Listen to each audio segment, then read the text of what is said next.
হে প্রিয় আত্মা, এক মুহূর্ত থামো, স্ক্রোল করা বন্ধ করো, কারণ তুমি এখন যা শুনতে যাচ্ছ তা কোনো কাকতালীয় নয়। এই বার্তাটা তোমার জন্যই এসেছে। হ্যাঁ, সবাই এটা শুনবে না, কিন্তু তুমি শুনছ। এর মানে তোমার ভিতরে এমন কিছু আছে যা এখন জেগে উঠতে শুরু করেছে। পার্ট 1, আলাদা হওয়ার অনুভূতি। তুমি কি কখনো অনুভব করো এই পৃথিবীটা তোমার জন্য না? মানুষের ভিড়ে থেকেও নিজেকে অচেনা লাগে। তুমি হাসো, কথা বলো, সব করো, তবুও ভিতরে একটা শূন্যতা কাজ করে। কেন? কারণ তোমার আত্মা সাধারণ জীবনের জন্য তৈরি হয়নি। তুমি শুধু বাঁচার জন্য জন্মাওনি। তুমি কিছু অনুভব করার জন্য, কিছু বদলে দেওয়ার জন্য, কিছু বড় হওয়ার জন্য এসেছো। পার্ট 2, কষ্টের মানে। তোমার জীবনে যে কষ্টগুলো এসেছে সেগুলো শাস্তি ছিল না, সেগুলো ছিল প্রস্তুতি। হ্যাঁ, তোমাকে বারবার ভেঙে ফেলা হয়েছে, কারণ তোমাকে শক্ত করে গড়া হচ্ছিল। মনে আছে সেই সময়গুলো যখন তুমি একদম একা ছিলে? কেউ পাশে ছিল না, কেউ বুঝেনি, কেউ তোমার নীরবতা শুনতে চায়নি। কিন্তু তুমি টিকে ছিলে, তুমি ভেঙে পড়েছিলে, তবুও উঠে দাঁড়িয়েছিলে। এটাই তোমার শক্তি। তুমি হয়তো অনেকবার ভেবেছ, আমার সাথেই কেন এমন হয়? কেন মানুষ চলে যায়? কেন সম্পর্ক ভেঙে যায়? কেন স্বপ্নগুলো পূরণ হওয়ার আগেই হারিয়ে যায়? কারণ তোমাকে আলাদা পথে নেওয়া হচ্ছে। যাদের জীবন সাধারণ, তাদের পরীক্ষা সাধারণ হয়, কিন্তু তুমি সাধারণ নও। তোমার জীবনে যা কিছু ভেঙেছে তা তোমাকে থামানোর জন্য না, তোমাকে তৈরি করার জন্য। তোমাকে একা করা হয়েছে, কারণ তোমাকে নিজের ওপর দাঁড়াতে শেখানো হচ্ছিল।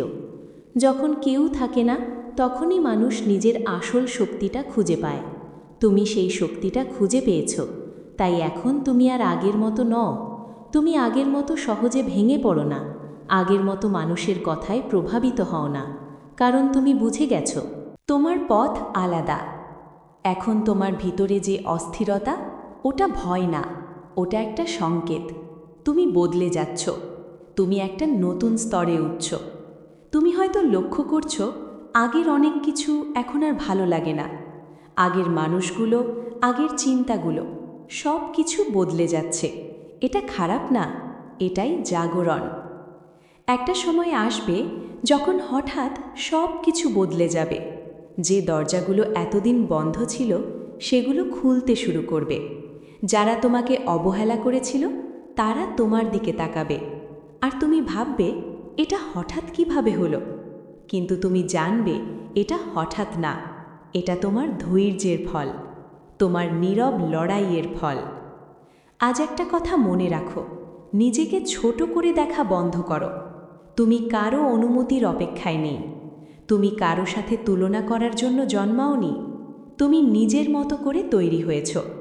তোমার ভিতরে এমন একটা শক্তি আছে যা তুমি এখনও পুরোপুরি ব্যবহার করনি। তাই আজ থেকে পেছনে তাকানো বন্ধ করো। যা হারিয়েছে সেটা হারানোর জন্যই ছিল, যা আসছে সেটা তোমার জন্যই আসছে। বিশ্বাস রাখো, কারণ তোমার গল্প এখনও শেষ হয়নি। আসলে এটা এখনই শুরু হচ্ছে। আর যদি এই কথাগুলো তোমার হৃদয়ে একটু হলেও নাড়া দেয়, তাহলে মনে রেখো তুমি একা নও। এমনই আরও গভীর বার্তার জন্য চ্যানেলটি সাবস্ক্রাইব করো। শান্তি।